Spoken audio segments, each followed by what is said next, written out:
भारत में बुनियादी ढांचे में परिवर्तन, मोदी सरकार के प्रयास। भारत में परिवहन के क्षेत्र में क्रांतिकारी बदलाव की दिशा में मोदी सरकार द्वारा कई महत्वाकांक्षी परियोजनाएं शुरू की गईं। राष्ट्रीय राजमार्गों में सुधार के लिए भारतमाला परियोजना चलाई गई, जिससे राजमार्गों का निर्माण लगभग 33 किमी प्रतिदिन की गति से हुआ। आर्थिक गलियारों और एक्सप्रेसवे के निर्माण से व्यापार को बढ़ावा मिला।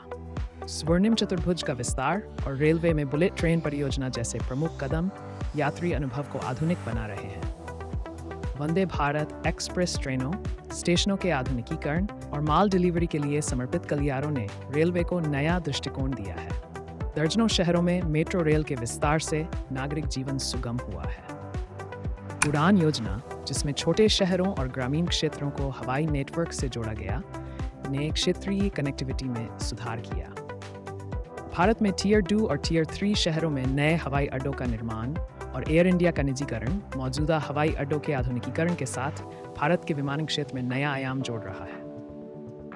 प्रत्येक भारतीय को डिजिटल रूप से जोड़ने के लक्ष्य के साथ सरकार ने डिजिटल इंडिया पहल चलाई। ग्रामीण क्षेत्रों तक इंटरनेट पहुंचाने के लिए भारतनेट परियोजना, यूपीआई भुगतान प्रणाली और 5G नेटवर्क का आगाज डिजिटलीकरण को नई ऊंचाइयों पर ले गया। स्मार्ट सार्वजनिक बुनियादी ढांचा भी भारत की डिजिटल ताकत बन रहा है। स्मार्ट सिटी मिशन और अमृत योजना से शहरी नवीकरण हुआ। स्वच्छ भारत मिशन ने साफ सफाई को बढ़ावा दिया, जबकि सभी के लिए आवास पहल ने नागरिकों को सुरक्षित घर दिए। शहरों में मेट्रो रेल का विस्तार न केवल समय बचाता है, बल्कि प्रदूषण नियंत्रण में मदद करता है। सागरमाला परियोजना ने बंदरगाहों को अत्याधुनिक बना दिया और अंतर्देशीय जलमार्गों ने कनेक्टिविटी को बेहतर किया। ऊर्जा क्षेत्र में नवीकरणीय ऊर्जा और हरित हाइड्रोजन पहल भारत को हरित भविष्य की ओर ले जा रही है।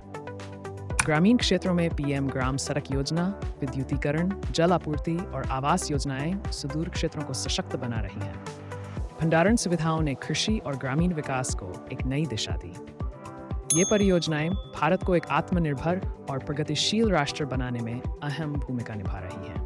देश के सभी वर्गों को इन विकास योजनाओं का लाभ उठाने के लिए प्रोत्साहित किया जाना चाहिए, ताकि भारत विश्व मंच पर अपनी भूमिका और मजबूत कर सके। For more information, please like, subscribe, comment, and share the channel The Right Winger.